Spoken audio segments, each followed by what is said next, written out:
Informaciono-komunikacione tehnologije su, kažu stručnjaci, značajna perspektiva srpske privrede. Moj gost ovoga jutra, Branimir Dženopoljac iz IKT klastera Centralne Srbije. Dobro jutro, dobrodošli u jutarnji program. Dobro jutro, bolje vas našli.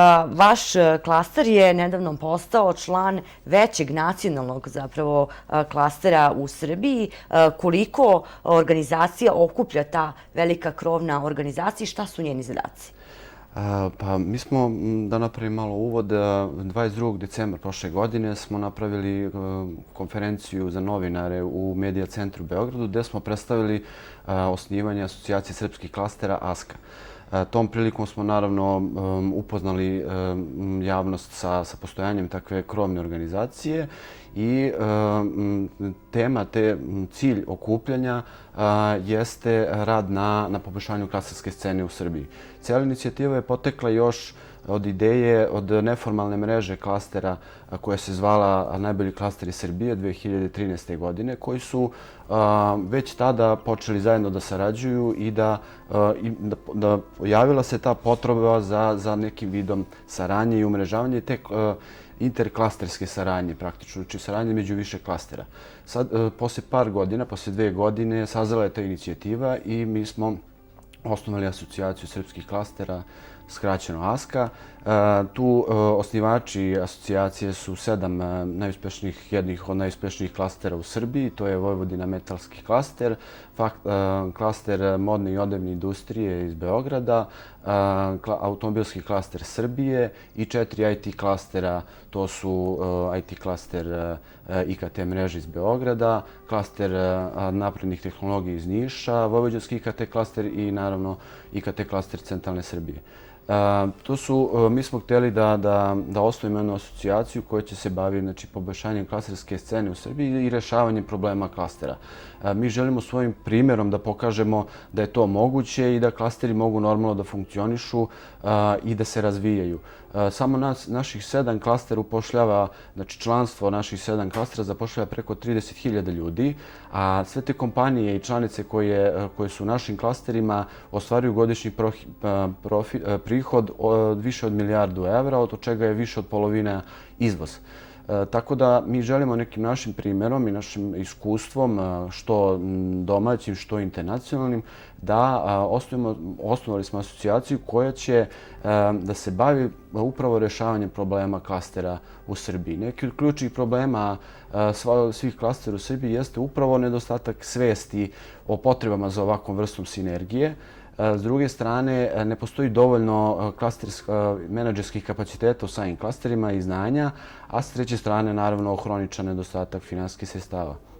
Mi želimo da kroz ovu asocijaciju pokušamo da rešimo te probleme i da budemo deo rješenja za našu privredu.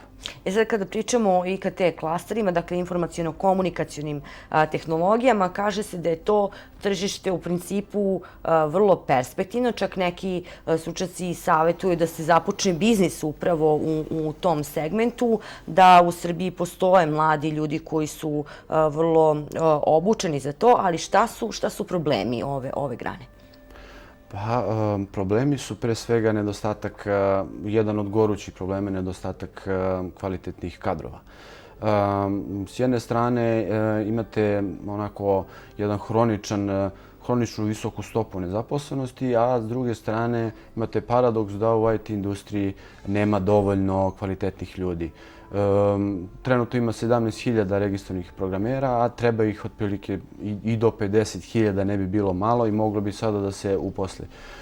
Kompanije stalno rastu i stalno se u IT industriji dešavaju nove stvari i oni jednostavno moraju da drže korak sa vremenom. Glavni, pored toga što ne postoji dovoljan broj zaposlenih, jedan od glavnih problema zašto se možda ne otvaraju u tom nivou firme u centralnoj Srbiji, moram da napomenem, jer IT startup scena u Beogradu i u Novom Sadu je veoma razvijena.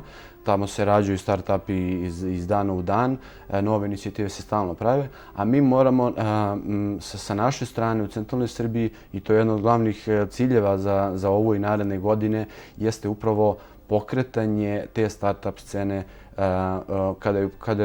kada je reč IKT sektor. Da bi to postigli, potrebno je da podignemo svijest mladim ljudima koji se već školuju za to ili jednostavno još uvijek sebe traže, da nije bauk osnovati svoj startup iz IT-a, kako jedan naš kolega kaže, najbolje je pokrenuti biznis kad si mlađi, jer onda imaš taj komfor da oni ne uspe i da jednostavno probaš iz 2-3 puta i da osnuješ svoju firmu koja je profitabilna. Postoje različiti startup fondovi koji su aktuelni i za koje oni mogu da apliciraju. Sve što im je potrebno da pozovu ili nas ili da se malo više informišu koji su to načini da osnuju svoj startup. Startup je jedno početna, predpočetna faza u razvoju preduzeća i obično je to od 1 do 3 ljudi, tim koji pokreće neku ideju. I da pojasnim šta je to IT startup. To nije samo skupile su se 3 ili 5 ljudi sa PMF-a i krenuli su da rade za strance outsourcing. Startup podrazumeva da su oni napravili svoj proizvod, da imaju neku svoju inovativnu ideju koju žele da plasiraju na tržište. Znači imaju nešto u šta veruju, mogu to da ostvare i na taj način oni okupe se oko te ideje, razvijaju stalno i traže fondove koji će da im pomognu da oni dobiju nove veštine, da tu ideju dalje razvijaju i što je najbitnije da ta ideja dobije svoju komercijalizaciju. Hvala vam puno na ovom razgovoru i gostovanju u jutarnjem programu. Hvala vama.